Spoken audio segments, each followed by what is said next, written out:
You have entered the Command Zone, your destination for all aspects of Elder Dragon Highlander. Enjoy your stay. How's it, everybody? Welcome back to another episode of the Command Zone. I'm your host, Josh Lee Kwai. You know, the observant among you may notice something here. Jimmy, he's not present. Something exciting happened last weekend, or I guess 2 weekends ago when you're watching this. Jimmy got married. So obviously he can't be in the studio today. He's a little bit preoccupied. He's a little bit busy. But we have something special planned, something new we're trying out. Before we get into it, I want to shout out our sponsors, cardkingdom.com/commandzone. That's our affiliate link. That's what you want to use when you're going to buy your Magic product, your Magic singles. You know, Time Spiral is coming out right around the time you're watching this. Tons of new cards. You know, those old retro frames on all those cards look really, really sweet. You know, you want to get your hands on that. You're going to buy Magic cards anyway. Just use cardkingdom.com/commandzone. When you do, you really are helping out all of our content. And also, when you get those cards, you want to keep them safe. You want to keep them in great condition. You want to use UltraPro products. You know, UltraPro is the company that Jimmy and I trust our own collections to. We want to make sure that our cards stay in mint condition. You want to put them in a Pro Gloss Eclipse sleeve. You want to play them on an UltraPro playmat. You're going to put your decks into a nice, safe satin tower, or maybe a deck box from the Mythic collection. All that stuff not only protects your cards, but also looks really smart and snappy, really classy when it's sitting there on the table. It makes all the other players go, ooh, that looks sweet. And then finally, the final way to support all of our content is directly if you go to patreon.com/commandzone. You get all kinds of perks, like watching game nights, which is coming out very soon, a day earlier than the general public. You also get to watch extra turns early, get to talk with Jimmy and I on our Discord. We're on there each and every single day, just chatting with patrons, answering questions and such. Patreon.com/commandzone is the place to go if you want to be a part of that community. Okay, let's talk about what this episode is going to be today. So people ask Jimmy and I all the time about our origin stories, you know, where we came from, what did we do before we started making Magic content, basically what our journey has been up until now. And we actually did an episode a few years ago talking about a lot of this stuff. However, most of you have never seen that episode. It's one we recorded in an art studio that belongs to a friend of mine named Rob Pryor. Now, Rob is a world-renowned artist. He's painted on stage with people like Flo Rida and Linkin Park. He's worked with Stan Lee. He's done a ton of TV shows and movie stuff. He even had a piece in the Louvre the year that we recorded this episode. He also is just a mega talented guy in general. He paints with both hands. He's ambidextrous. Sometimes he paints on two paintings at the same time, one paintbrush in each hand. I know it sounds crazy. If you're watching YouTube, you'll see some video of it. He actually does this. So the interesting thing is that we actually have Rob, since we're in his art studio, painting in the background while we're doing this episode. So while Jimmy and I are discussing our origin stories, we get to watch Rob bring this painting to life behind us. It really is a one-of-a-kind episode. We've never done anything like it before or since, but shooting in Rob's studio, it did have some challenges. It obviously is not soundproof, so it's just a tiny bit more echoey maybe than we were used to. And also, we would sort of stop and talk to Rob here and there, and that gave the episode sort of a meandering flow of conversation quality to it, not maybe as snappy as you're normally used to from our stuff. So what we decided to do for this one is, in honor of Time Spiral Remastered, we remastered this old episode of our show, and we've done some things like we did better audio engineering, so it's going to sound a lot better. We added a bunch of extra visuals just to keep it engaging and interesting, and we also cut down the conversation so that it's a little bit more snappy, more focused, and shorter for sure, which was a good thing because the original episode was kind of long. So one other thing to note here that before we begin is that we recorded this episode before Jimmy was cast in the movie Mulan. So it's going to be interesting, hopefully, for you to hear his perspective before all that happened. And maybe you can hear in him when you listen to new episodes of the show how his perspective has changed since. So again, this has always been one of Jimmy and my favorite episodes when people ask us, you know, our favorite episodes of our show. So whether you're watching it for the first time or the second or third time, we hope you enjoy it.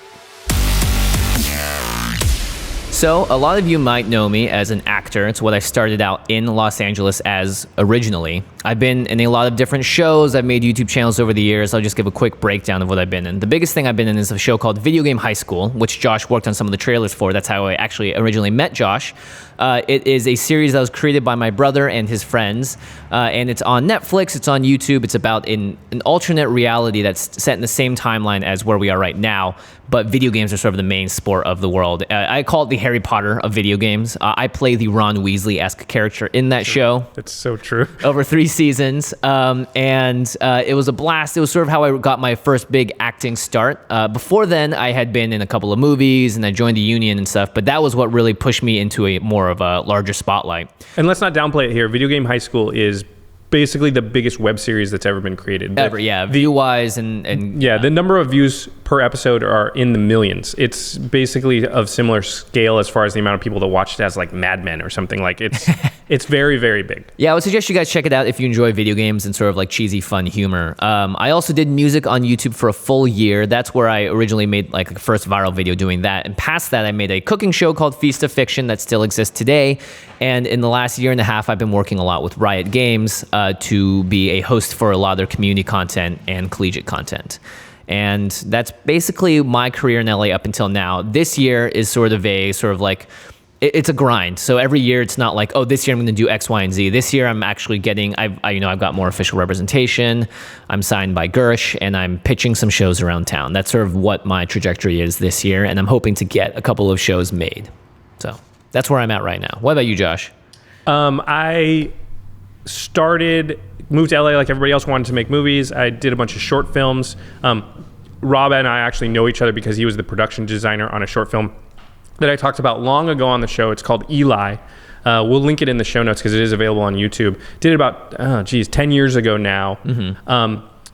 It was the first sort of big film that I worked on where I directed that the trucks actually pulled up, and we actually had like a grip and lighting department and everything. We had an actor named David Anders I think he was on like the Vampire Diaries. I think he's on iZombie now as the lead. Yeah, you would recognize him as soon as you saw him. We'll put a picture up as well for the video. Yeah, so that was kind of the first big foray. I'd done a bunch of smaller short films before that. And then I also got involved as an editor doing movie trailers around that time, a little earlier. And I worked my way up, as many people do. I started like running tapes and making coffee. We'll talk about our past, experience as sort of younger people further on in the show. But I did have a background, so I knew how to edit. Mm-hmm. And I hadn't done trailers. And people don't understand how the trailer industry works. Most people think that the people who make the movies actually make the trailers for the movies and the previews, but that's not how it works at all. The studios hire out subcontractors. They'll usually hire a number of different companies to do trailers for the same movie. So let's say you're working on The Avengers, which is a movie I did work on. The studio will hire maybe 4 or 5 different companies, and they'll say, we want trailers from each of your companies. And each company is going to have 2 or 3, maybe 4 of their editors do different trailers. So you're competing against, somewhere around 20 different people who are trying to make a trailer for that movie. And at the end of the day, they'll go through a long process, but one will get picked. That'll be the trailer that you see in theaters. And then movies like The Avengers will have multiples. And so I was in that process for many movies over the years. My big break was I cut the trailer for a movie called Evan Almighty, which was the sequel to Bruce Almighty, when I was working at Universal. I also worked on movies like Wanted, Fast and Furious, Star Wars Episode 7. I worked on some movies I can't talk about because they haven't come out yet. You made the iconic trailer for Scott Pilgrim versus the World, which was one of my favorite trailers of all time. That's my favorite trailer that I've ever done. Yeah, that's true. I got to work with Edgar Wright on that one. That was really cool. He's a really cool guy. So that's been sort of my career up till this point. But I did move to LA to make movies as a director. So that's something that, if we're talking about this year and the trajectory that we'd like to be on, that's something that I've set as a goal for this year, is to sort of get behind the camera more and tell some more as I sit in front of the camera. Yeah. And game nights is a way to sort of stretch that muscle, mm-hmm. and to sort of get back in the flow of that, because it is storytelling, and it is, it does use a lot of your directing chops, I'd say. Yeah. So. A lot of people usually are curious about this sort of stuff. We're going to talk very briefly about our lives in general, sort of where we grew up, where we went to school, what brought us to LA. So, Josh, where did you grow up? I'm a Pacific Northwest kid, just like you. I grew up a little bit south. You're Seattle. I was Portland area. Little town called Canby, Oregon. Very small when I was growing up. I think it had less than 5,000 people. It's ballooned now. It's huge. It's like 14,000. What got you interested in entertainment? Was it something that you did in high school or? You know, it's funny because it's just a little bit of luck. My dad always loved movies, and we watched a lot of movies as kids. And then my dad ended up running the local access cable channel of our little town. And so I'm the guy that kind of grew up with a camera in his hand because my dad just always had the equipment. And so I learned to edit, and I'm going to put that in quotes because it wasn't editing like we know it now, but I learned to edit at a very young age, maybe like 6 or 7, about how to like cut together pictures, and I was playing with the cameras in the backyard. So I was very lucky in that respect. I also had access to, this is going to sound funny, but there's what we call nonlinear editing, which is what just editing is now. But when editing first was on a computer for the first time, it was revolutionary because it used to be that if you were editing something together and you wanted to change something in the middle, you couldn't keep everything that happened after that. Yeah. But because computers didn't exist, so you had to sort of recut everything that you'd cut. And so I remember when it was called Avid, the first Avid editor was available. My dad actually managed to get enough funding to get it at the local access cable channel, and so we had access to it. I think I was like 12-ish. Oh, wow. And so I was in there learning that. So that's one of the reasons I say like, oh, I was lucky. I already knew how to edit when I came to LA. Did you find that you were naturally drawn to it, or do you think your dad having already been in that industry helped out a lot? Yeah, it's hard to say. I hear, and these are going to sound like grandiose comparisons, but I'm not equating myself to these people. But the stories you hear of people like Magic Johnson, who used to he would ride in the passenger side of the car on the way to school and dribble the basketball out the car window.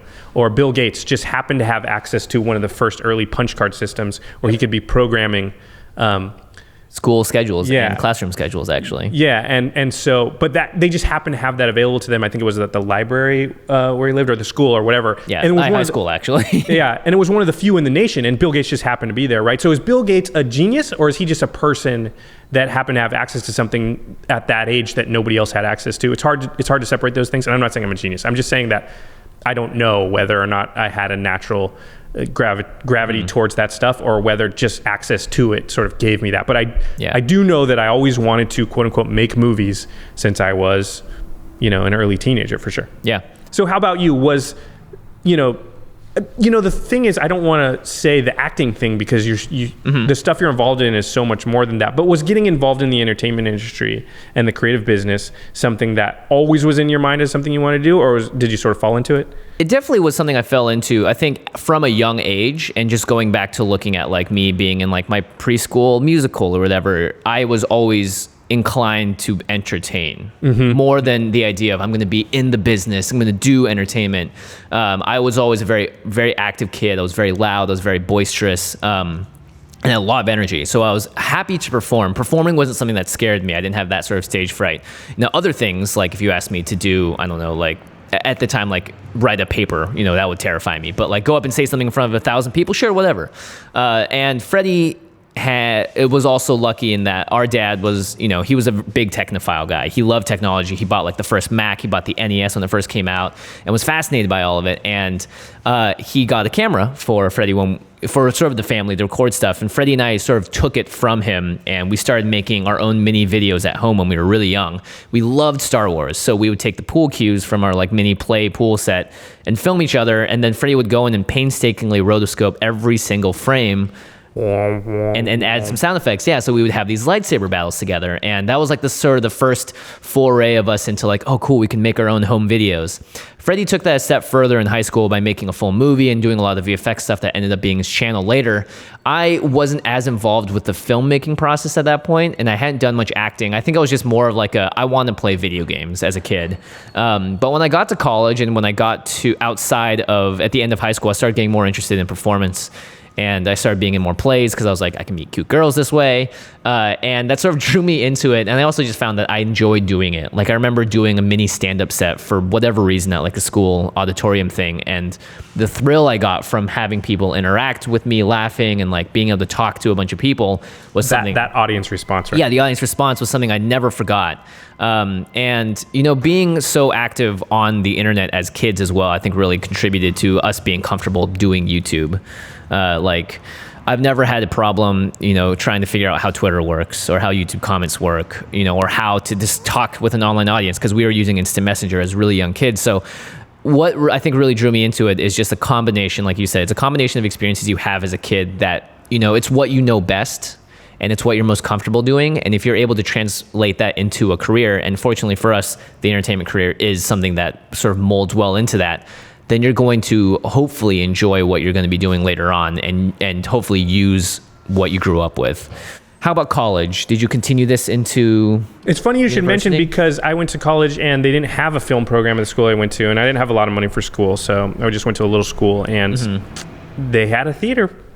They had a theater a group, and so that's how I got into, and I'd done it a little in high school, because again, in high school, it's kind of the closest thing I could get, and the performance and the audience reaction thing is definitely very powerful. And I think anybody that's involved in entertainment, even if you're a director or whatever, has that gene where they like the audience to be reacting in the way that they had planned for them to react, right? It just tickles that part of your brain, whether or not you like to actually stand in front of the people. I've also been like you, where I've never had a problem. Just like if somebody wanted me to give an impromptu speech, I would just probably be like, yeah, okay. Yeah. For whatever reason. But it's thrilling for me. It's like, yeah, but it's tough for a lot of people. And I understand that, like my girlfriend, for instance, would never do it. She would 100% refuse because she hates being in front of crowds. And so the theater thing was natural for me. So I went into the theater. It's where I learned improv. And so many of these things, I think you're probably the same way, things like improv in school and whatnot, it seems really narrow when you're learning it, and you learn as you go through life that all the lessons learned and things like that are so useful in other areas of your life. Yeah. Cross-applying lessons learned in every single aspect of your life is one of the best things I've sort of like learned to innately do. And I think a lot of us already do it without realizing it. And the more you can sort of hone in on that, the better you're going to have a time in life, I think. So basically for me, that was school. I did theater, and we have down here decision to move to LA. What happened is one of my friends from my improv group had got into the filmic writing school at University of Southern California, USC, where Freddie went, which is sort of the Harvard Law of film schools. And I came down to visit him. This was a couple years after I was done with school, and I was in LA visiting my friend, and I remember we went to a movie, and we were in line for the movie, and the people behind us were like talking about a script they'd wrote, and the people in front of us were talking about an audition they had. We went to dinner afterwards, and there was like an agent talking to his screenwriter client at the table, and there was like I think like Michael Clark Duncan was like at a table over there. Oh wow. And God rest his soul. And I was just like, I have to move here. Because everyone around me is just like, they're talking about movies, they're talking about creative things, and the vibe of the city was just like magnetic to me. Right. And I literally went home and I gave the notice of my apartment, and I didn't really have a great plan, but I was like, I'm moving to LA. And that's how I decided to move. How about you? Let's talk about, So college was... higher education. Yeah, higher education, right? So I grew up in Seattle, and Freddie went to USC Film. And at the time, I was like, I don't really want to... Because I've always been his younger brother, and he has had an enormous amount of success. So it's always hard to feel like, oh, you're trapped in the shadow of your older, more successful, popular sibling or whatever. So I was like, you know what? I don't want to go to the same area of school as Freddie. I did actually apply to like Pomona and some schools in the area. I decided... You went way... Yeah, I flew across the country, and I went to Vermont, and I went to a small liberal arts college called Middlebury out there. And you've worn the shirt on the show? Yes, I've worn the shirt a couple of times. I did theater there, but I tell this to everyone that asks. I learned more in a year in LA, acting-wise, than I did in 4 years of theater at college, because I think the raw experience of getting out there was more effective than any theory or any sort of, because I think being able to, it's the same reason that you were drawn to LA, and the same reason that when I went to LA, I was like, I should live here, is that you are not just practicing it in your head, you're doing it in person. You're physically moving yourself to do the things that are going to make you better as an artist. So the reason I came to LA, I was deciding between here and New York. I came to LA because one, Freddie was here and we could share a rent and make it a lot cheaper. It's a big thing though. And I think I understood the basic idea of like, if people are here and they're doing the thing that are similar to you, you're better off being close to them, because then you're open to meeting them, collaborating with them, being friends with them, working with them in the future, helping them out when they need it. So that was like very obvious to me. And I moved out to LA, and for the first year, again, I didn't really have a plan. I didn't make any money. Freddie had to support me the entire time. Regardless, we were still only paying like $250 in rent a month, because because we shared a room in 5 different people, and we both slept in the same bed in this tiny 9x11 room for a full year. I love those stories. I tell this story to a lot of people when they move to LA because it's tough. And I'm just going to use LA to stand in for any place like this. New York, Chicago, anytime. People are very often scared to move to that place that's away from their home and their safety. And it's always going to be rough for a little while. And so many people have gone through it. And my philosophy is always like, there's 10 million people in LA. Yeah. If 10 million people can do it, I can do it. Yeah. And when I first moved to LA, you know what I did? I sold my EverQuest account.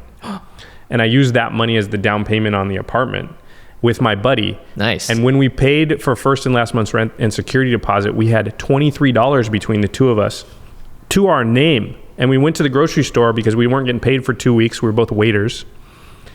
And we said, what's the most food we can buy for $23? And it was mac and cheese and top ramen. So that we just got as much of that as we could. Lived off that for 3 or 4 days till we had, enough money from tips. And then, it's interesting you say you sold your EverQuest account, because the one thing that changed when I went to college was I quit playing World of Warcraft obsessively. Speaking of which. Yeah, right. And it was a huge change for me because at that point I was obsessed with the game. I didn't do anything else but play that game. And there was, you don't see it when you're in the middle of it, but there's literally no future for someone that wants to do anything else in life if you're just going to play a video game obsessively. Yeah, I think they're great escapes and they're great to play, but once you get to the level where that's your life, Yeah. The map of that road going forward is not, it's not great. Yeah. Okay. So now you're in LA. So now we're both in LA. We made and I should mention, because I've gotten asked this multiple times now. Never took one class on editing. I've never taken a course of any kind that had to do with editing. Now, I've learned many things along the way because over the course of becoming an editor and sort of, being around other editors, you end up talking about things. But as far as ever having any sort of real actual class, you've taken acting classes? I'm sure. I've taken acting classes. Out of all the acting classes I've taken, the improv classes were by far the most influential because they taught me a mentality above a skill, if that makes sense. The mentality of improv, and Josh obviously knows this, and you'll hear this a lot, is the idea of yes and. And I think it's the heart of all collaboration, is being able to say yes and instead of no, how about, or no, but I want this. So for instance, if anything that starts with no, but. Yeah, you're not going to get anywhere. So instance, if we were in an improv scene, I would come up to Josh and be like, boy, it is sure hot out on the moon today. And Josh has 2 roads here you can take. Yes. Now, notice what happens if he says that. It's sure hot on the moon today. And I go, no, it's not. It's cold. The scene literally dies. There's nothing left. There's no connection between the two other than you're disagreeing with each other. Yep. Or if Josh was like, no, we're in the supermarket. What the heck are you supposed to do then? Now he just killed you. But if I say, yeah, man, the way that the aliens pulled the sun so close to us and it's just frying us like crazy. So by saying yes and the and is adding more information, now we know that we're on the moon and that the aliens have something to do with it and that we're there because for whatever reason, but you have a whole world now to work off of. And from that, I can say yeah, man, oh gosh, dude, do you still have scars from the cufflinks or whatever, from the chains, shackles, you can add in more information when you say yes and stuff. And that, I think, was the most important acting class I've ever taken. But yeah, I learned improv a decade before you, and we had a different term for it, which was accept all offers. Yes. But yes and is the exact same philosophy. Yeah, it's an offer being like, hey, we're here, we're doing this. Yes, I accept that offer and I will continue to build upon that. Yeah, no classes, huh? Not for editing. Obviously for improv and theater I did, which has been very helpful on this show. Yeah, for sure. Okay, so we're in LA. And we're going to talk about career evolution a little bit. We've taken a little longer than we thought on our origin story. So we hope you'll bear with us. We have to have a good origin movie to really set the sequel up. Let's talk about, so the first, you're sleeping on a bed with Freddie. A twin-size bed. It was tiny. Oh, a twin? Yeah, we were doing this. So both of our feet were at each other's head. It's kind of cute. Actually. Yeah, I would kick him every time he snored. I taught him how to not snore after a year. Through conditioned response? I conditioned him, yeah, because he finally figured out, if I do this, I'm not going to get kicked in the middle of the night. But he was never awake to realize it, so it was very much a hypnotic sort of thing. That's awesome. You have a really good story for this. So what was your first big break? My first big break, I had a couple of different ones, actually. When I first came to LA, I was like, I'm going to do acting for a full year. Freddie had like 2 million subscribers on YouTube at that point, but I was like, there's no acting on YouTube. It's all skits and dumb things. I don't want to do any of that. And at the time, it's kind of true. It's changed a lot now, obviously. But I was auditioning and stuff. I was like, if you are an employee of Royal Caribbean Cruise Lines, I am the employee that is like, how to pull the fire alarm. Like, that's me. Awesome.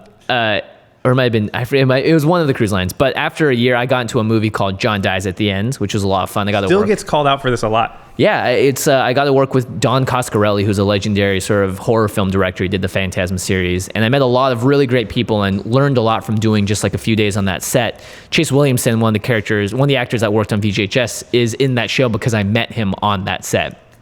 After that year, though, I was like, I'm not getting any work. I'm making $0 still. I paid all the money I made from the movie to join the union, and it didn't make a difference. So I decided to do YouTube. I decided to do music instead. And I'd say this is the really big one. Yeah, this is the break. This is what shot me into continuing everything that I'm doing today, for sure. And it was at the time I was like, I'm going to do covers. I'm going to do fun original songs. And someone from UCLA, a sorority girl, posted a video online, a rant about Asians in the library and how they were too loud and obnoxious and she needed to study for her very important exams. This also happened about a week after Japan suffered a major tsunami from the earthquake.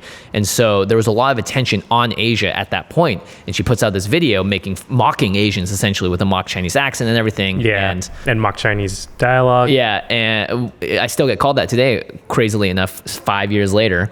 That's still around. Freddie looked at me and was like, you should do a song about this. I'm like, I should. And so I wrote a comedic retort to her that was sort of gently shutting her down and sort of changing the terminology of the words are ching chong, and I changed it into it means I love you. Ching chong, it means I love you. Ling long, I really want you. Ting tong, I don't actually know what that means. Ching chong, it's never ending. Ling long, my head is spinning. Ting tong, still don't know what that means. To sort of take a twist on the whole thing, and that video blew up. I got interviewed by NPR, I was on CMSNBC, a bunch of different networks and stuff, and that like threw me it was like a tidal wave of attention and force driving me forward, and that's sort of what started everything. Yeah, that's the wave you caught that you're in some ways still riding. Yeah, and I would say the way I tell people about it now is that it was a very good thing to happen because it brought me to the attention of a lot of people. I got to meet a lot of people as a result and work with a lot more people and have a baseline of respect from people so that I could like have a conversation with them without being like, who the heck are you? At the same time, it was such a powerful wave of force that I didn't feel like I was ever surfing it. I felt like I was in the tidal wave, tumbling around, being like, I think I'm going in the right direction. Hope I land somewhere nice. It's almost like you can't control it exactly. Yeah, it was like a wild river, a wild tidal wave. It was just too much for me to control, and I was so young at the time I didn't understand what it meant to be like, all right, here's how you can take control of your career right now, having done that. But it was all good things, obviously. It pushed me forward. That's still one of my favorite things you've ever done, because the brilliance of taking the tact that you did is hard to understand if you haven't seen the video, but instead of going at the person in a negative way, you went at her in a positive way. Yeah. And yeah, the power of that is something I think everybody can learn from. Yeah, and that was a lot from improv, and also just also seeing a lot of people throw death threats at someone. I'm like, no one should ever have a death threat thrown at them. Yeah. And what does that accomplish? And how's that likely to change anyone's mind? Where at the other, going in the completely other direction and sort of talking about love in that moment is like, I don't know, man. That was really good. It was sublime. I may never do anything as good about that in the rest of my life. Okay, I hope you're enjoying the conversation so far about Jimmy and my origin stories. When we come back, we're going to talk about my career in the trailer business. If you've ever been interested about how that works or what I did, the ups and the downs, we're going to get into all that. And then we're going to talk about why Jimmy and I transitioned into creating magic content. But first, let's take a quick break and hear a message from our sponsors. Hi there, I'm Veraska, and this is my boyfriend, Jace. Hello. Since we started dating, a lot has happened. We fought an evil god, Jace's ex betrayed us. I lost my job to a dragon. We've had stuff to work through, and it wasn't always easy maintaining effective communication. I mean, I'm no mind reader. No, I am a mind reader, but it's still hard. That's why we turned to BetterHelp for couples counseling. BetterHelp found us a licensed professional therapist who specialized in relationships and could meet us over the internet on a schedule that worked for our lifestyle. And it isn't just for relationships. If there's something getting in the way of your happiness, BetterHelp is there for you. They have counselors that specialize in grief, anxiety, stress, anger, whatever you need, Well, they've certainly helped me get better at expressing my emotions. which I'm a big fan of. We want you to start living a happier life today. As a Command Zone listener, you'll get 10% off your first month by visiting our sponsor at betterhelp.com/commandzone. Join over 1 million people who have taken charge of their mental health. Again, that's BetterHelp, HELP.com/commandzone. Now our relationship is as solid as a rock, and if it goes downhill, I can always turn him into a rock. She's kidding. Am I? Ooh, hey, check out this new card that just got previewed. Pretty sweet, right? Yeah, wait. This is in Spanish. Sure is. Crea una ficha de criatura guerrero angel blanca. That means create a white angel warrior creature token. Wow, how'd you know that? I've been using BABBEL, the language learning app. Very cool. Yep, I decided to learn some Spanish this year. I mean, Magic is played all over the world, so it makes sense to try and learn some languages other than English, and BABBEL makes that addictively fun and easy. I don't know. I never really enjoyed language classes in school. That's no problem. BABBEL doesn't work like those classes. It focuses on practical, real-world conversation you can use every day. Their 15-minute lessons were created by over 100 language experts, and their teaching method has been scientifically proven to be effective. Nice. Maybe I should try it. You should. BABBEL has 14 languages available, and it's a great time to start because right now, when you purchase a 3-month BABBEL subscription, you'll get an additional 3 months for free. That's 6 months for the price of 3. Wow. Just go to babbel.com and use promo code COMMAND. That's BABBEL.com, code COMMAND for an extra 3 months free. BABBEL. Language for life. You know, that deal sounds muy bueno. See what I did there? I did, and that's a great start. Good job. Thank you. What's up? I'm Ralph Zarek, planeswalker, inventor, and all-around electric guy. I tend to overcomplicate things, combos, inventions, you name it. But frankly, I'm tired of over-engineered projects blowing up in my face. So I've made a resolution to keep things simple from now on. That's why I started using Harry's razors. They give me a smooth, clean shave that I love. And to top it off, for a limited time, Harry's is offering their starter set plus a free body wash for just $3 at harrys.com/command. Plus, there's no ridiculous extras like, a button that turns your razor into a tiny self-driving thopter for hands-free shaving. Actually, that sounds like a pretty good idea. No, Ral, too complex. You said you wouldn't do this. Just stick to the basics. Harry's Artificers have devised a simple ergonomic design with 5 sharper blades, and they offer a 100% quality guarantee. So there's zero chance Harry's razors will explode on you, which is more than I can say for my inventions. For a limited time, Harry's has an exclusive offer for Command Zone listeners. New customers can get a Harry's starter set and a free body wash for just $3 at harrys.com/command. That's over $16 of value for just $3. You'll get a 5-blade razor, weighted handle, foaming shave gel, a travel cover, and a travel-size body wash. It's an incredibly great deal, but act fast while supplies last. Go to harrys.com/command to redeem your offer. All right, Josh, what about you? Did you have a big break? You know, in the trailer world, it's a little bit different. It's a little bit harder to have that kind of break, although maybe it sort of happens. But I did have a string of successes, and I talked about before how that industry is a little bit like a bake-off and that there's a lot of people competing. And so people always ask me, there's 2 things you get asked as a trailer editor all the time, well, 3 things. One is, do you get to see the movies first? Mm-hmm. Yes, 100%. And they're very unfinished states. Yeah, and I should say, when I say trailer editors, it's a little bit segmented within that group, but the people who cut the long form trailers that actually go into the theaters and are the ones that sort of premiere online that are like 2 minutes or so, those people get to work on the movie very early. And these days, very often we're seeing every single take from the movie. So the movie's not done. So when you say, have you seen the movie? There's no movie. There's a bunch of raw footage. Mm-hmm. Do I see all that? Yes.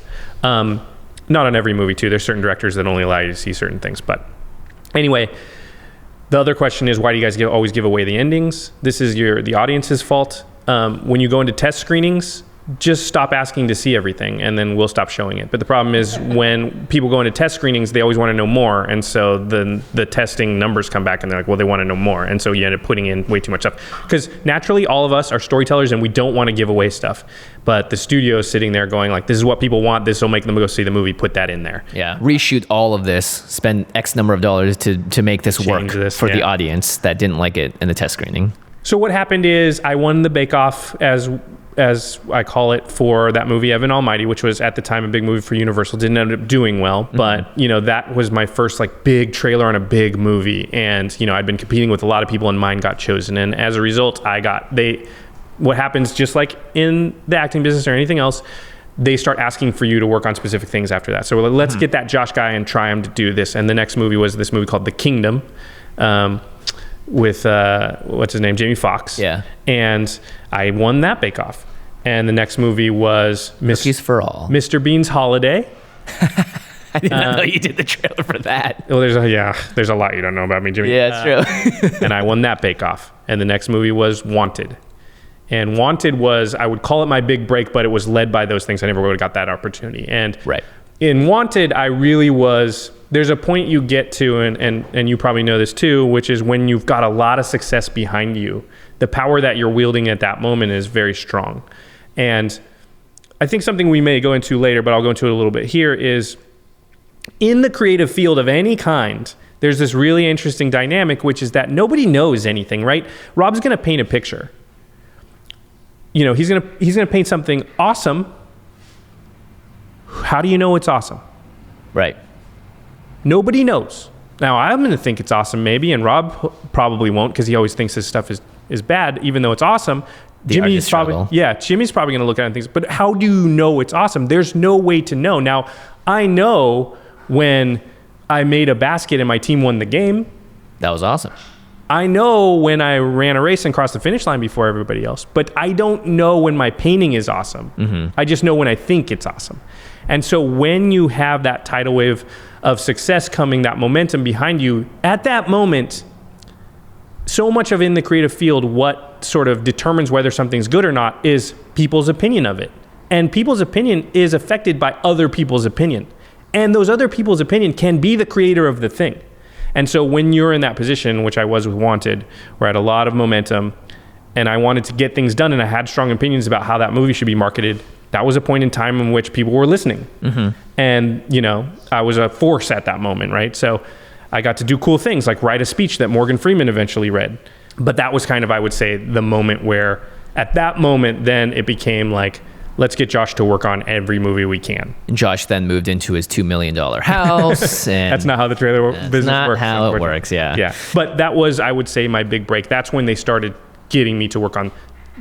I'm not working on Mr. Bean's Holiday anymore. You know? Right. It's like what's the biggest movie we got? Let's have him work on that. And that's what obviously brought you to now. Your most recent project that you can talk about was you worked on The Force Awakens. Correct. Yeah. So that was literally the biggest movie of all time. Yeah. Outside of maybe a James Cameron flick. My good friend who I've worked with for years and years. Yeah. During episode 7, we just looked at each other at one point and we're like, we're working on Star Wars. Yeah. You know, like, did you ever think at some point when you were a kid, that was the dream? Star Wars, you were talking about with me too. Star Wars was the pinnacle of it. So yeah, pretty cool. Hope to still someday be in one. Who knows? Maybe not. Dude, they're making 57,000 of them. You've got a good shot. I got a good shot. Yeah. All right, let's just think about an Asian hero that was in the original trilogy that they're going to make a prequel about. Shoot. What are you talking about? It's perfect. Donnie Yen. No, yeah, that's right. I'll be a young Donnie Yen. Yeah. They can only make the prequel. No spoilers. Yeah, there you go. All right, so how was it, by the way? Because obviously you've worked at a lot of different editing houses, right? What's the decision like to move from one to the next? Or if someone's like, hey, I want you to work here. Does it ever feel like, oh, I don't want to leave this job because it seems like things are going so well? I have a philosophy, and it is that you need to move around. And I really have a philosophy in generally in life that is like a shark, right? Not in the way that we think of like Shark Tank, but if you have to keep moving or you will die, and you have to keep evolving. And we've talked about on the show about how our goal for the show is constant evolution and improvement. That's our goal for game nights. That's gonna be our goal for anything that we do, because That's the thing Jimmy and I share about life in general, is there's not a reason to do something unless I'm pushing a limit in some way, trying something I haven't tried. You know, like this episode of the show. Well, this is not normally what we do, but risk and trying things that to me is what creativity is almost about. Right. And so I've never been a person that ever wants to get comfortable, because comfort is the time where I'm not doing my best work. I'm doing my best work in anything I'm doing when I need to prove myself, when there's pressure upon me, there's questions about how good it'll be, when I don't even know, can I do it? Yeah. You know, and also there's just this learning thing that happens. Like anytime you're at a place let's say you're at a place for 5 years. By the 5th year, are you learning anything? You know exactly how that place works. You know what their philosophy is. You know everything. If you go to a new place now, they look at things in a totally different light. So I'm learning stuff. I now am filling out my skill set. I've always looked at it that way. How about you? Because in your type of gig, it's even more, right? Because each gig is often just one time or just 2 times or just 2 episodes or what, you know. Yeah, and it's different because I don't work at a place that guarantees a salary or benefits or anything. I'll also just say this, for the first 2.5 years I was in LA, I did not make money. Basically, every single cent that I made was spent on food and lodging and living expenses. There was nothing in the savings. There was nothing for me to put forward because I didn't have anything sustained. I would work on something and then have 2 weeks off, 3 weeks off, sometimes months off at a time, and then you'd work on something else, and that would barely sustain you through the next thing. So it was almost out of necessity that you're like, you know, you're like an animal. You're like the polar bear that has its ice caps melting. You know, you need to find safe ground, and you're constantly searching for it. And if you're not searching for it, then you're just going to be stagnant. And I think the thing that kills a lot of careers out here in acting and stuff is that people don't get success, and instead of being like, it could just be around the corner, it could be tomorrow, it could be the next minute someone could call me, I'm just going to stop trying because it doesn't seem like it's coming right now. And there's a lot of, and maybe it's just our generation kind of thing, but there's a lot of, because we get instant satisfaction from our phones, you get instant satisfaction from being able to be like, I don't like this Command Zone video anymore, I'm going to go watch a cat video. You can do it immediately without having to blink an eye or do any extra work outside of typing some words in. That people think they get, when something becomes like, oh, you're not getting the success you want at this very moment, then you should give up. And I think that happens to a lot of people in careers like acting, because it's not just like you're not getting that success, you're also not being able to pay your bills, you're hungry, you're not happy because you can't go out with your friends. And so people take the negativity and they turn it into like, well, this just means I shouldn't be doing this, which I think is not the case in creativity, in the creative world. Well, it goes back to what I was saying earlier too, with something like acting or anything in the creative field, it's also hard for you to have peace of mind yourself that you have advanced. Right. Because it's so difficult to tell.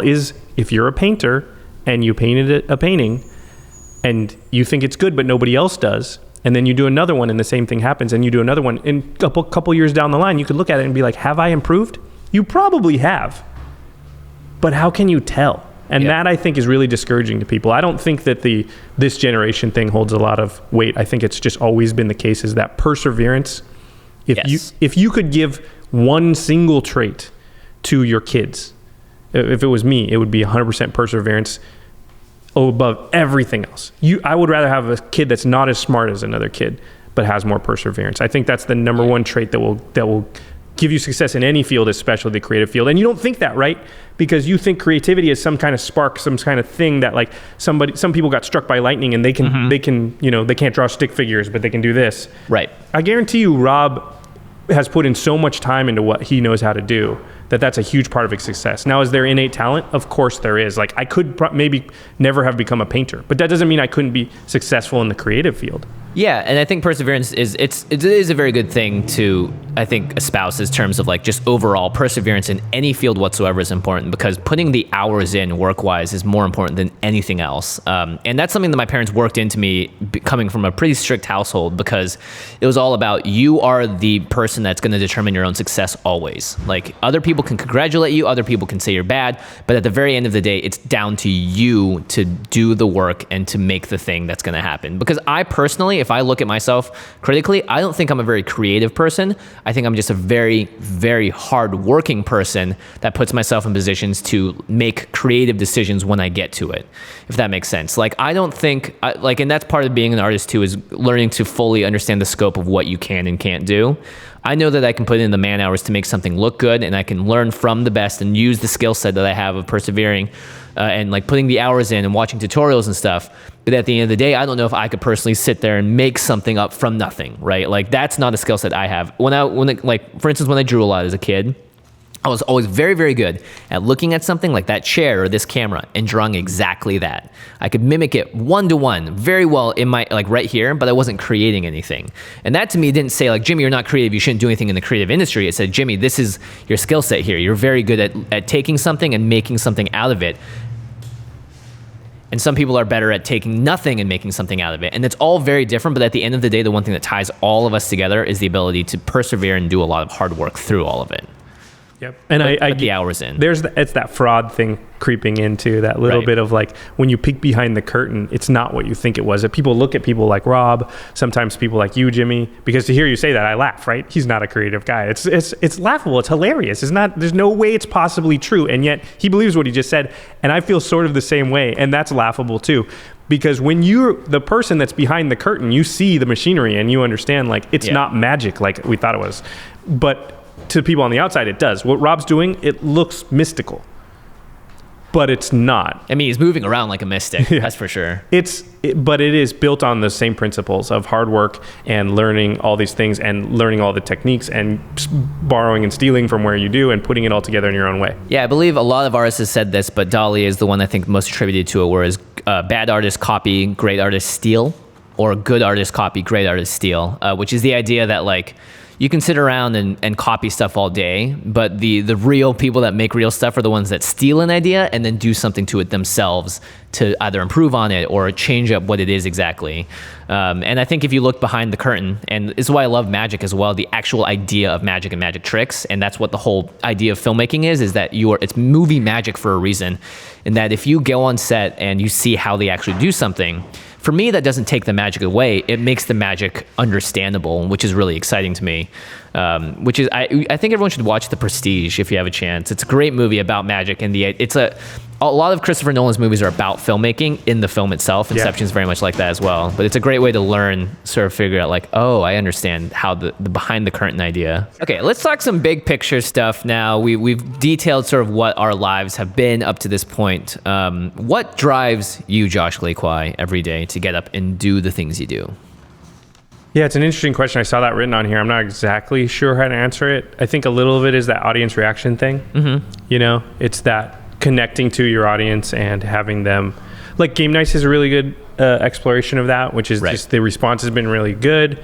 We're doing something, I think, in a way that hasn't quite been done before. Now, just like you said, we've taken little pieces and little things and we've packaged it all together in a way, I think, that hasn't been seen before. And so that's always really fun and fulfilling. Yeah, I should clarify that when I said great artists steal, I'm not saying steal in a negative sense whatsoever. Not whole cloth steal, exactly. Yeah, stealing is in you're taking an idea that you really liked, and filmmakers do this all the time. If you look, like ask someone, hey, who's your favorite filmmaker? Steven Spielberg, great. Do you think you've stolen things from him that he's done? And they'll be like, of course I have. And Steven Spielberg stole from people before him. In fact, the movie we've mentioned the most, Star Wars, Flash Gordon. Yeah. A lot is stolen, admittedly, from Lucas will say, directly from that.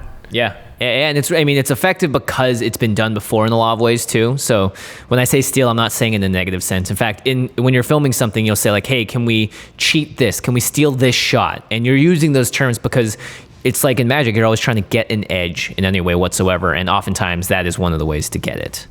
Yeah, so what drives you every day? Oh, geez. Honestly, I don't even know anymore. At this point, I have this thirst inside me. I think ever since I came to LA, it's been part about proving myself to the world, proving that I can do this thing that I really want to do. And also at the same time, there has always been a part of me that wants to change the world for the better. I think that's why I made that original song to that girl from UCLA.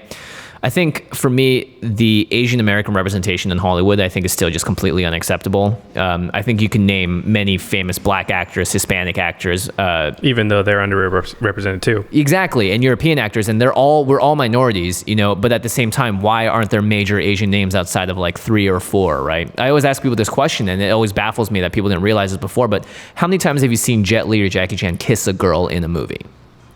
Like that, it's in itself may not be a huge thing that you think about when you watch an action movie, but it actually is a very pervasive thing, I think, in society, where there's been this weird demasculinization of Asians, as well as an over-sexualization of Asian women, that it just really puts you in the minority camp. And to me, when I first entered to be an actor and wanted to do this sort of work, a big driving factor, and it still is today, is I want to change how people see Asians in Hollywood, specifically on camera, because there's a lot of Asian American representation behind the camera and people working for the companies and editors like yourself, but there isn't as much in front. And I think that is something that needs to change and will change, and hopefully I can be on the forefront of that. So that's one of the things that drives me every day. I think that demonstrates one of the things that's powerful about art is the ability, its special ability to change people's minds and perceptions in a way that nothing else can. Right. It always baffles me when people get really mad that people like at the Oscars are being political or politicizing. And I don't care if you agree with them or not. That's not the point. The point is that that's what art is. It's having a perspective. That's what creativity is. It's having a perspective. It's not supposed to be vanilla like everything else. It's supposed to say, no, here's a lens through which to see the world that's different than the one. And then that's, Rob does that with his paintings, and, directors do that with their movies. And bands do that with their music. And so that, I think, that's a really good answer. And I believe that's one of the reasons that I get up every day too, is to sort of put that my own lens on the world and show it to other people. Yeah, and one of the things we do with Game Nights to paint it the world that we want it to is, like, we don't enter a Game Nights episode and think, I'm going to get salty over this game. I'm going to argue with people. I'm going to be a rules lawyer. I'm going to do X, Y, and Z. We choose decks because we want them to be fun. We want to engender a better playing experience for people around the world. And that is the lens that we present that series through. On purpose. Yeah, I really like what you said there. And, I think people who don't understand this part don't understand the creation of things like that. But Game Nights definitely has goals. And one of those goals can be to show what we want about Magic to people, right? We're not shooting Game Nights as a way to just, have you watch Magic. We also want to show it through the lens that we want to show it through. And one of the ways is, like, this is one way that if you see it, you might try, and it might make your games more fun. And being able to share that with people is really important. And one of the ways to do that is to, like, a lot of people have mentioned just how fun our group looks. Well, we're consciously trying to have as much fun as possible. And the funny thing about that is when you do that, you actually have more fun. Yeah. It's like, if you smile enough, you actually become a happier person. Yep. And it's like your brain kind of gets into that mode. It's not like we're faking it ever either. Like, when we first started playing together, one of the reasons we wanted to do a podcast is, like, we enjoy this a lot. And we have fun for a lot of reasons, and we don't like certain things for certain reasons too. And we don't want people to be salty or angry. And we get these things all the time, but we specifically have always rallied against that personally, I think, as well as when we're playing in the groups that we're playing in. We're trying to yes and constantly. Yeah. Play the decks you want. Yes, do what you want. Maybe it shuts down my deck and you're saying no. But to me, it's like the counterspell deck isn't saying no to me. It's saying, Jimmy, yes, you can do something about this and build a deck to, like, respond to it or whatever, It's two questions away, but I want to jump to it just because it ties into this, which is, what does it mean to be creative? Quote unquote, be creative. And I've always thought it's a really tough question to answer, but I've always thought it really, when you boil it down, it's setting goals for yourself. Yeah. It's your own, like, in the creative world, you have to set the goal for yourself. Your goal is, like, I have a story I want to tell, or I have a painting I want to paint, or I have a feeling I want to convey, and I'm going to do that through a song or a painting or whatever. Right. And, Game Nights is no different. We're using Game Nights a lot because we think it's probably a common thing that people know about. But in any of your work, you have to set the goal. You've set the goal, and then you figure out the path to achieve that goal. Yeah. And so goal setting for yourself is such a huge part of being creative, I think.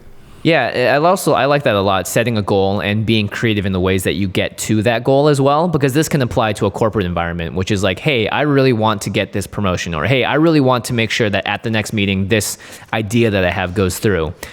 Creativity comes in every single aspect of everyone's lives. And even though I say I'm not a creative person, I'm doing creative things all the time, which is the idea of try to think outside the box a little bit, try to approach something from a different angle and see if it works better that way. Like, if you're hammering away at something and it's a square in a round hole, like, maybe it's not going to work if you keep doing it the same way you are. But a creative person goes, okay, well, what are my options? Can I make this circle into a square or the square into a circle? Right. Can I go look for something else? A person who's not as creative or isn't thinking creatively says, oh, it can't be done. Yeah, and I think that, again, it all boils down to the yes and no that you're answering to yourself in life. And I think the more you answer no, the quite more often you're closing off creative routes, and just the idea to be more open-minded about something. I think what it means to be creative for me, and this has been influenced a lot by traveling a lot as much as I can, meeting a lot of different people, and every time I go somewhere, not to stay inside my hotel room and not engage with the world, but to go out there and be like, this is different than what I know, and there's something very important about that, because these people are all living their lives in a different way, and it's different than anything I've ever known. Instead of being like, no, they're doing it wrong, or no, they can't be right because of X, Y, and Z, it's more, how are they right? How are they different? And being open-minded, and I think that lends itself to being a more creative spirit in general. And it's brought me a lot of happiness in life, because you just find that things don't get you down as easily if you're able to approach it from a more like, oh, maybe I can think about it in a different way and put it in a different framework. And that helps out a lot. I think for just general like life happiness, I would recommend trying to be more open-minded always. It ties back into that idea of the stealing things, right? Well, you can't steal something if you don't know about it, right? Point. And so adding as many little pieces of knowledge to your little toolbox, it's like magic, right?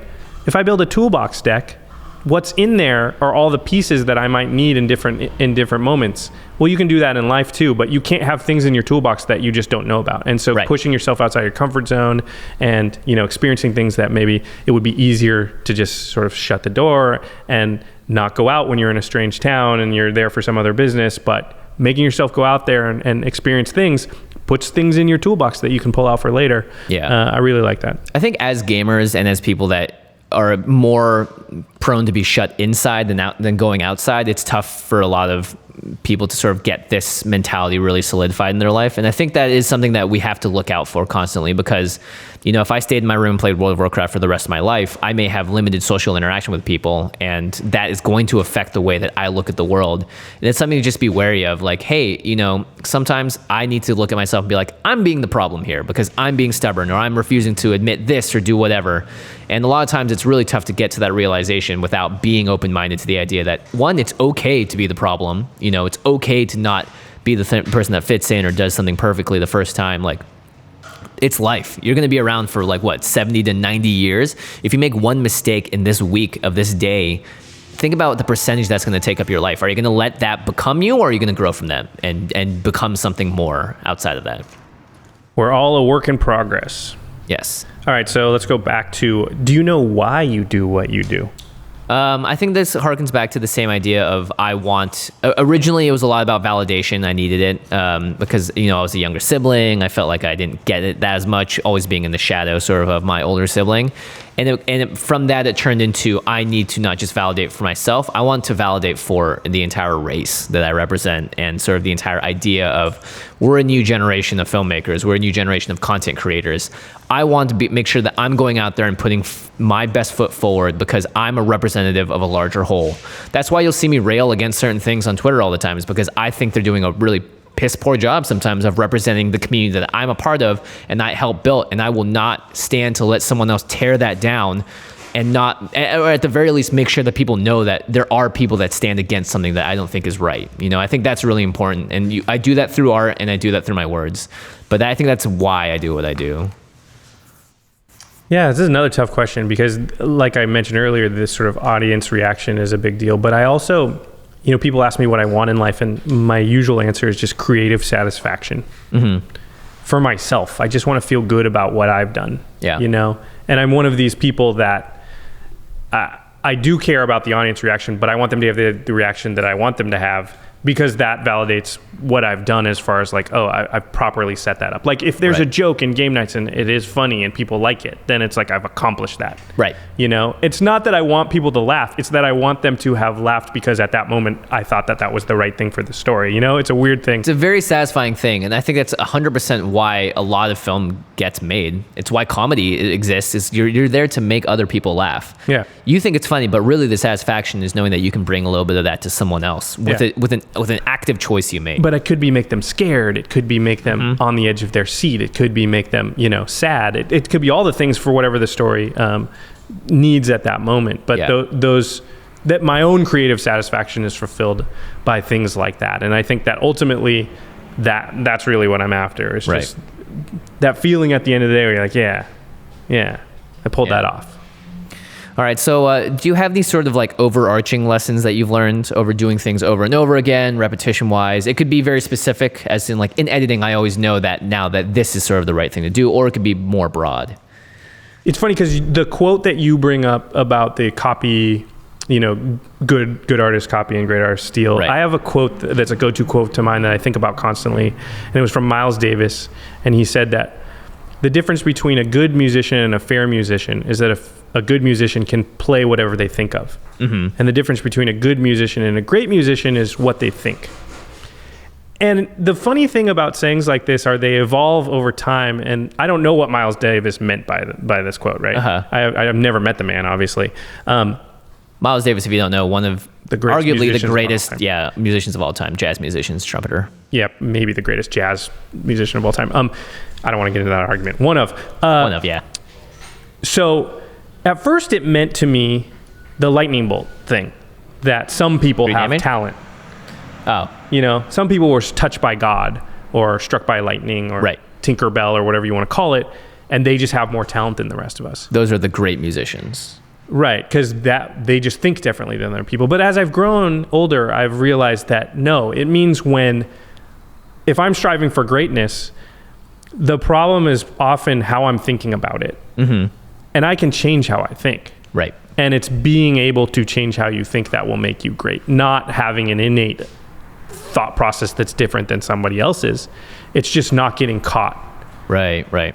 And so that really gives a lot of power to you, because when you hit those walls and those moments, you go, okay, well, I need to change how I'm thinking about it. Right. And that's how I can achieve greatness, quote unquote.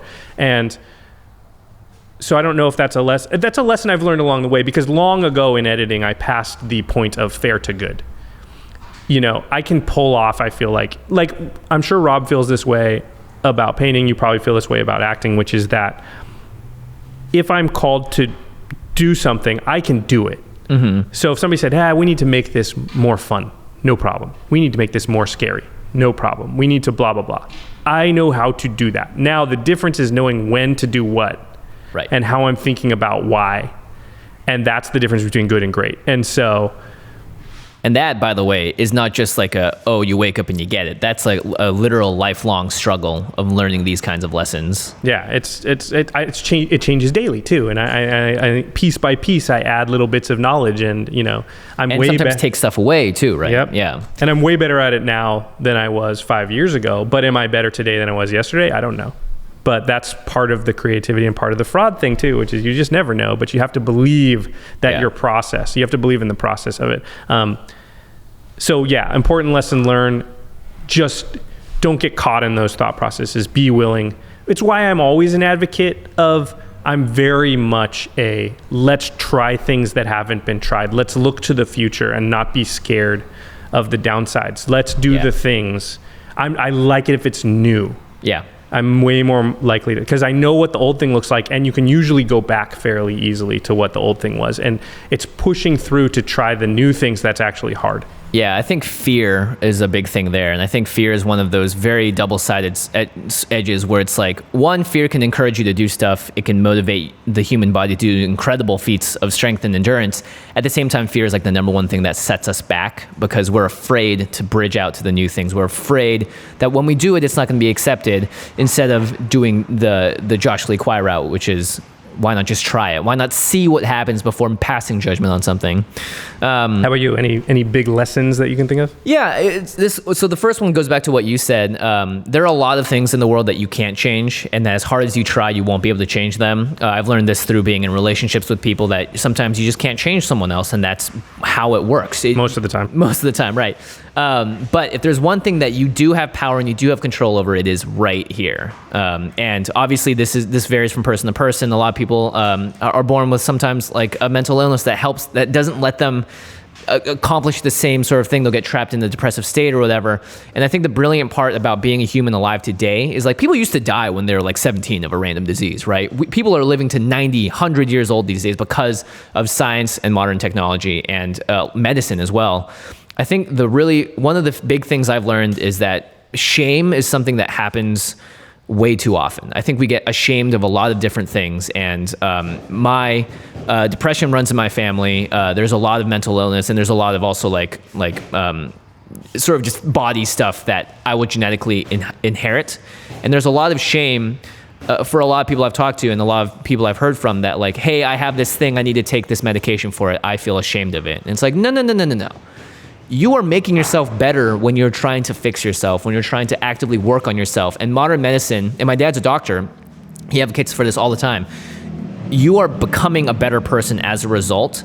And if you're striving towards that, and if you're working towards making this function the best that it can, I think you're going to have a better time in life. And there's nothing to be ashamed of. We all have issues. We all have things we have to work through on different levels. And that's something that is a shared part of humanity. And I think being able to say, like, I'm not ashamed of this. I'm proud of myself and who I am and what I can accomplish. And I'm going to use these things to help me with it. I think that's a really important thing to sort of embody just in life. Yeah, that's great. Perfect. I got one more thing to say, which is I forgot to mention earlier as far as lessons learned, advice to people that want to be creative and in the creative field. It's along the Miles Davis line thing, but this idea that being successful in the creative field is really about hard work. We've talked about this. I had a good anecdote that I always tell people, which is that people think that it's hard to be creative in the way that it's hard to like paint the Sistine Chapel, but it's actually hard like coal mining hard. Mm-hmm. You know, that's like William Goldman quote for those people that know who that is. And I always say that making it in the movie business, and you can apply this to anything creative, it's like digging a hole a mile deep. Listen, anybody can do that. All you need is a shovel. It doesn't require any skill that you don't have. You just have to get in the hole every day and dig. And the thing that you find after you're in that hole and you're 3/4 of a mile deep is that you better just love playing in the dirt. Because you're pretty deep down at that point. You're just surrounded by You won't get in the hole every day and dig if you don't. Yeah, that's a good point. Another small thing I wanted to say is one of my first improv coaches and very influential guy in my life, he had a saying, which was think outside the pumpkin. Which I thought was really cute because the idea of like, you know, we've been dropping quotes the entire episode, but a big part of dropping a quote is also knowing that the quote doesn't define everything. And thinking outside the pumpkin is kind of like, it's like a meta statement on think outside the box, which is like, why does it have to be a box? Could be a pumpkin. As soon as you say think outside the box, you're in the box. You're in the box, man. Yeah, dog. You gotta think outside the pumpkin. That's a great and think like, outside the pumpkin. Even think outside the pumpkin becomes like, well, now you're inside the pumpkin. Are you inside the pumpkin or are you outside the pumpkin? Why is it gotta be a pumpkin? So like, I like the idea is that you're constantly challenging yourself to take the quotes that you know as well and reimagine them. You know, never let something become dull and stagnant in your life. I think, especially if you're gonna be a creative person. All right, so what's your advice to someone out there listening that's like wants to get started in the creative field, maybe not as a career, could just be as a hobby, you know, or just maybe just wants to be more creative in general, you know, or is already starting, but they just want to know maybe what are some steps to success? Like, what's your advice to somebody? Number one, really examine why you want to do the thing that you say you want to do, because that is going to really be the thing that is going to sustain whatever you're doing over the long run. If it's like, hey, I want to be a pro League of Legends player because it's cool, because I think it's a really glamorous lifestyle, and I want to be on the big stage in front of people and making people scream when I make a big play, as opposed to, I want to be a pro League of Legends player because I'm good at this game and I want to challenge myself to be the best in the world, and I think I can be, right? One person's in it for the glamour, one person's in it for the personal growth.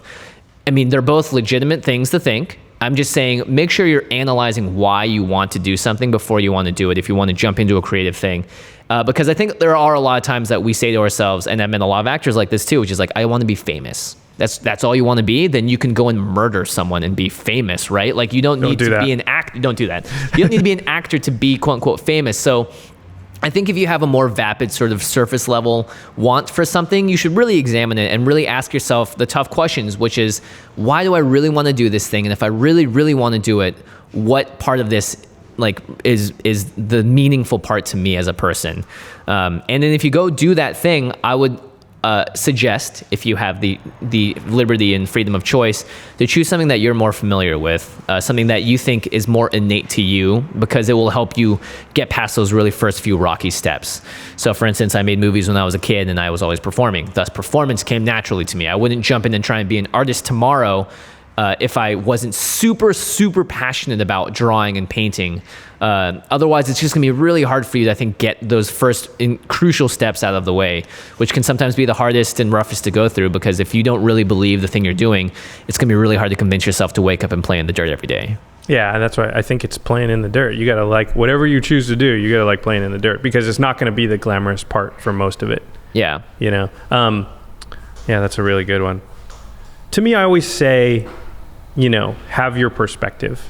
Figure out what it is that's special about what you're bringing to the table. And I think it's along similar lines. Just, you know, if you're going to be a pro League of Legends player, why? What is it you've got?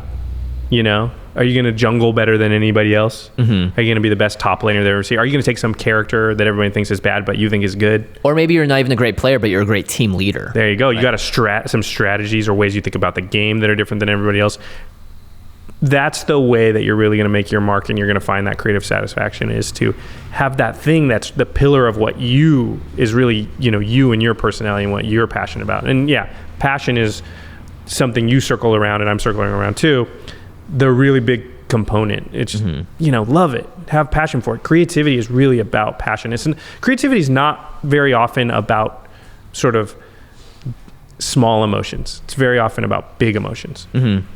Yeah, like it's the sort of what gets you out of bed every day. What wakes you up and makes you go, I can't wait to do this, or I can't wait to make some progress on this, or I'm so frustrated I didn't make any progress on this. I need to make some progress on this because it's not fulfilling that part of me, that the thirsty hungering for doing that thing. It actually leads into the last question that we've got written down, which is, people have ideas all the time. What do you think stops most of those ideas from coming to fruition? Like what? Because we hear it from emails, but you just hear it from your friends and things all the time. They have ideas. They have things that they want to accomplish or they think they could accomplish. Yeah. Why don't those things happen? Like we said before, I think fear is a big thing. Also, just sometimes sitting down and doing something is the most intimidating thing in the world, where it's like, I'm here, I've got the canvas, I'm ready to paint the picture I want to paint. Writer's block, artist block. I can't actually put the pencil on the paper because I just can't get over this hurdle. I think we create our own hurdles every single day. Society creates some of them as well. The media paints a lot of hurdles. Movies paint hurdles for us. We start to believe things that people tell us, and that ends up, I think, screwing people over in the long run, because all of a sudden when you approach something, instead of being like, what are the things I can do? It's what are the things I can't do and why can't I do it? And a lot of the times the things are really nonsensical. Like, I don't know how many times I've talked to someone, they're like, I really want to do this, but I can't. And I just go like, but why can't you? And sometimes they can't come up with a real answer. And we put a lot of things in front of ourselves because we don't want to set ourselves up for failure in life. And honestly, I would say every major artist has had 90% failure, 10% success in terms of like... They're doing really well if they're at that rate. Yeah, right? Yeah. Like, failing is a huge part of moving forward. And like when you were a baby, when you first learned to walk, did you just stand up and do it? Heck nah. You fell over a bunch of times. Same with your bicycle. Same with every sort of thing you do in life. You gotta mess up. You gotta play in the dirt. Yeah, it's such a good point. And I think fear of failure holds people back so much. And we told our stories in the total wrong way at the start of the episode, right? Right. Because that's like, what you hear. All we do. Here's the successful part of it. But man, I made coffee and I ran tapes for months, and I went and I stayed late at night and I cut my own little trailers for things. And people, the first couple, they were like, and I was like, okay, well, what about it? How can I fix that? Come back the next time. Okay, that's a little better, blah, blah, blah. And well, a lot of people would have, the first time they went, would have been like, that's it, I can't do it. Yeah, quit. This is not for me. I'm not good at it. Yeah. That's not going to get you super far. And I think perseverance and not fearing failure is a huge component of success in any business, definitely the creative business. Again, because nobody knows. Yeah.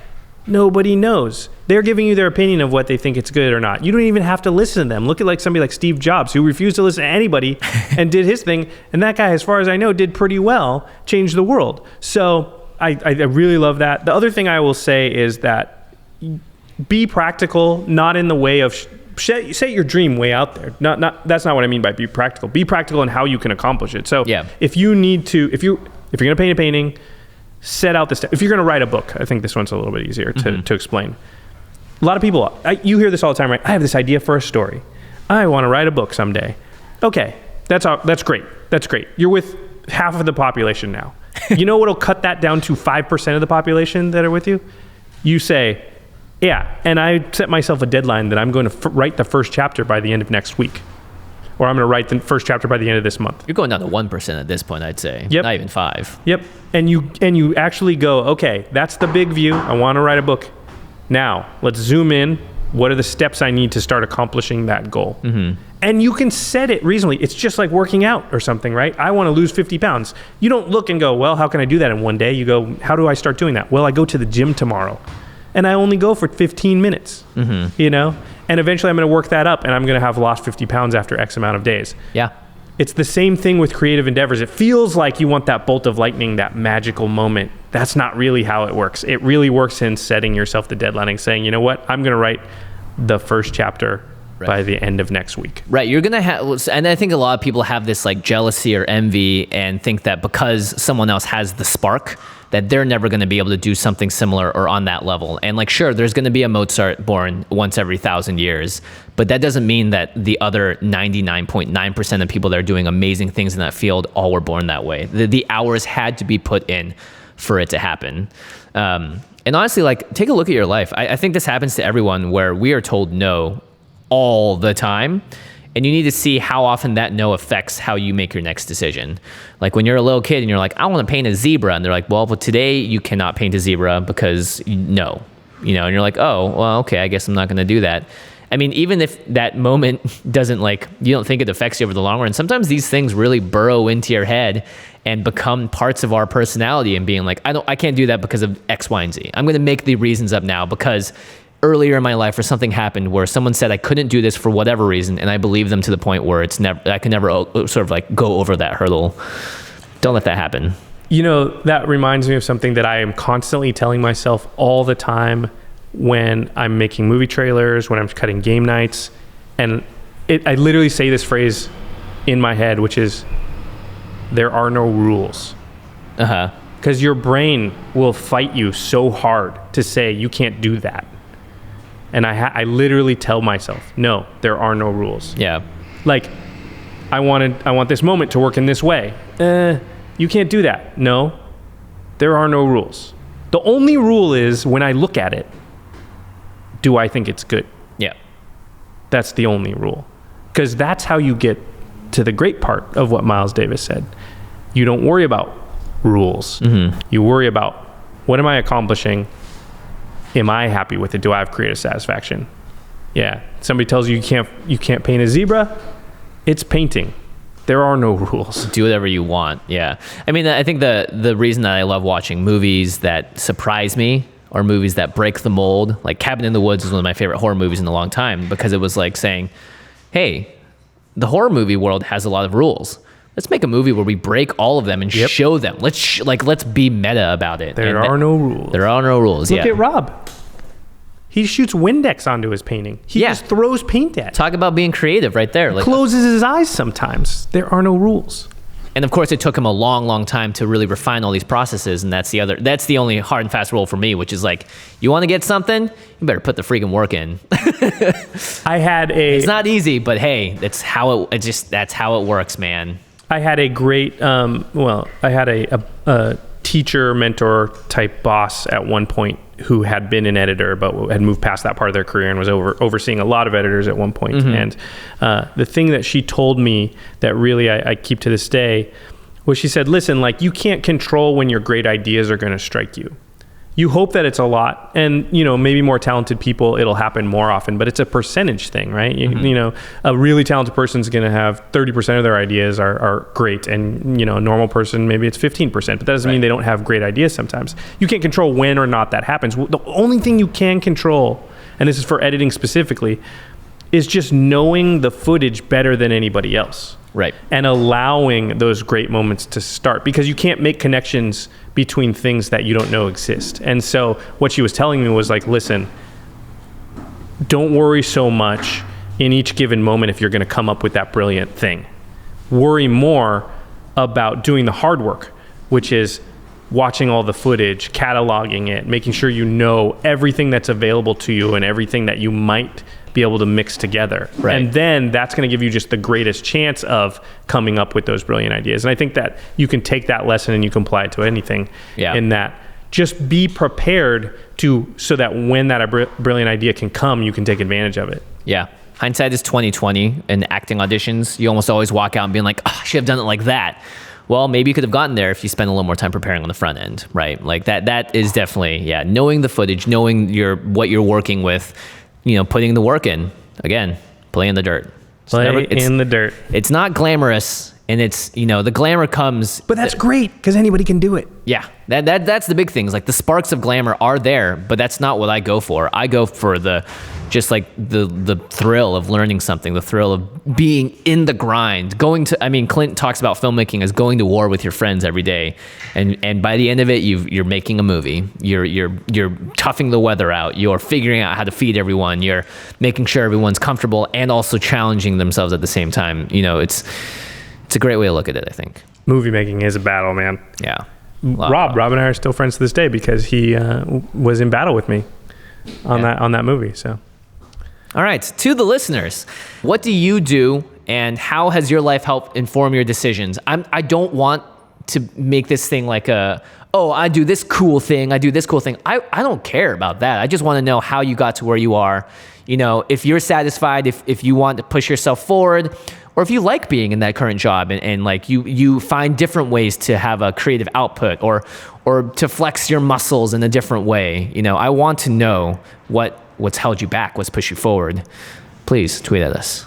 Yeah, and I just want to say too, like, we're all a work in progress. So tomorrow you can decide to set that deadline where you write that first chapter by the end of the month. Like, at any moment you can decide to do that. Yeah. And it's never too late. Yeah. There's this great story. I love about Julius Caesar. And at some point he's sitting and he's crying, he's bawling his eyes out. And I think somebody asks him, like, what's wrong? He's Caesar. This is before he's the great Caesar. At this point, he's just like the governor of Spain or something. Mm-hmm. And he says, I'm 33 years old. By this time, Alexander the Great had already conquered the whole entire known world. Right. I'm nothing. I'm nobody. I'll never be as great as that man. And Julius Caesar goes on to become one of the greatest men, arguably, in the history of the world. It's not about the age of... It's not about what other people have done. It's not about what other people have done. It's about the age of the heart, age of the mind. So what made you decide to finally add that color and then the big splashes of white everywhere here?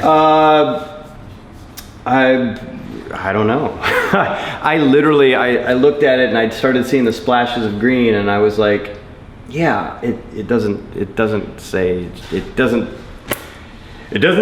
to me. Yeah. It actually doesn't speak to me. No, I just felt like it needed green. Yeah. And then I wanted to put red because I like Christmas. The gut.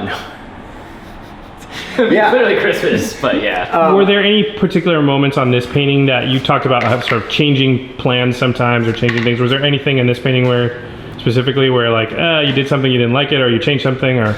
Yeah, the color. Like, I started seeing the color and I was like, it's just the black and white wasn't doing anything for me at all. And then one of my favorite songs came on and then I opened my eyes again and I realized that if I did want to go back, I couldn't. Was it so? Was it by Kermit the Frog?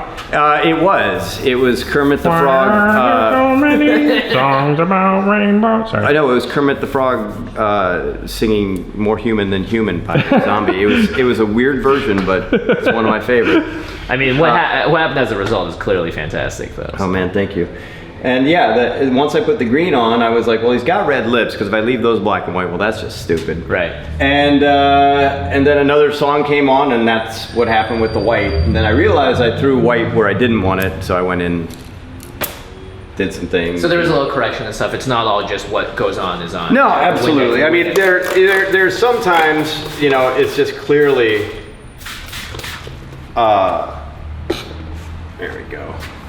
So when you do that right there, are you just trying to get it to run a little bit more? Is that what you want? I wanted to run, but I realized that some of the white towards the bottom was too white. And a great thing that Windex does in paintings is it doesn't move paint. Water moves paint. Right. Windex chews paint. So it collects the paint and then makes it drip. So what happens is, as it's falling down, it's taking some of this green and bleeding it into the acrylic, which the most of the painting's done in gouache, and then these splats are done in a white acrylic. Now, Rob, where did you figure out to use Windex? Like, I was cleaning my airbrush one day when I used to airbrush all the time, and I had a I had a nice painting that was a book cover for something, and and I was cleaning the brush and I spilled it on there, and I went to wipe it off or blot it off, and I realized that unlike water, it could have blotted off, but instead it chewed into the paint and became permanent, these like speckles, and I was like, interesting, all right. So that was just an accident, like it just happened. Accident. Okay, we hope you enjoyed this special remastered episode of our show. Hope you liked hearing Jimmy and my origin stories, where we come from, what our journey's been like. If you want to support all of our content, please go to cardkingdom.com/commandzone to order your Magic cards, products, singles, anything at all. You know, Time Spiral Remastered, there's still Kaldheim stuff, Strixhaven is right on the horizon. You're going to buy Magic cards anyway. If you just use our affiliate link, when you do, you really are supporting Game Nights, Extra Turns, all of our content. Also, when you get that stuff, you really want to protect it. UltraPro products are the way to go. They really keep all of your game pieces in great condition, keep them protected, and also looking awesome on the battlefield. You want to use Pro Glossy clip sleeves. You want to use satin tower deck boxes. You want to play stuff on a nice playmat. UltraPro also has sweet dice, relic tokens. They give wall scrolls like you can see behind me here. If you want to make your game room look sweet, UltraPro can help you out with that too. Remember, by supporting our sponsors, you really are supporting all of our content. Jimmy, obviously, he's not getting married every weekend, so he's going to be back next weekend where we're going to continue with our normal Magic and Commander strategy content. And I also want to say that the Time Spiral Remastered episode of Game Nights is coming out very, very soon when you're watching this. So I'll spoil something here for you too. Cassius Marsh, everybody's favorite guest, he's back on this episode of Game Nights upcoming. So if you want to see, you know, you always know when Cassius shows up on the show, it's going to be an explosive game. If you want to see which way that goes, make sure to tune into our content. Hit that subscribe button so you know right when the Game Nights episode comes out. All right, big shout outs to our editing, graphics, and logistics team, which is Manson Lung, Craig Blanchett, Ashlyn Rose, Lady Danger, Alfred Estaka, Josh Murphy, Jake Boss, Patrick Nan, Jordan Pridgeon, Arthur Meadowcroft, and Sam Waldo. And special thanks to Geoffrey Palmer for the living card animations that begin and end all of our shows. And yeah, he also did this window behind us. So you can find Geoffrey at Living Cards MTG. All right, everybody, thanks for watching. We'll see you next time. Peace. Almost forgot. It's weird because I'm by myself.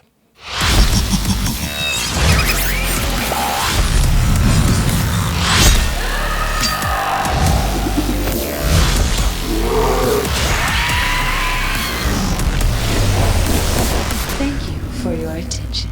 For further inquiries, send an email to commandcast@rocketjump.com or ask us on Twitter @JFWong and @JoshLeeQuai. See you later, alligator.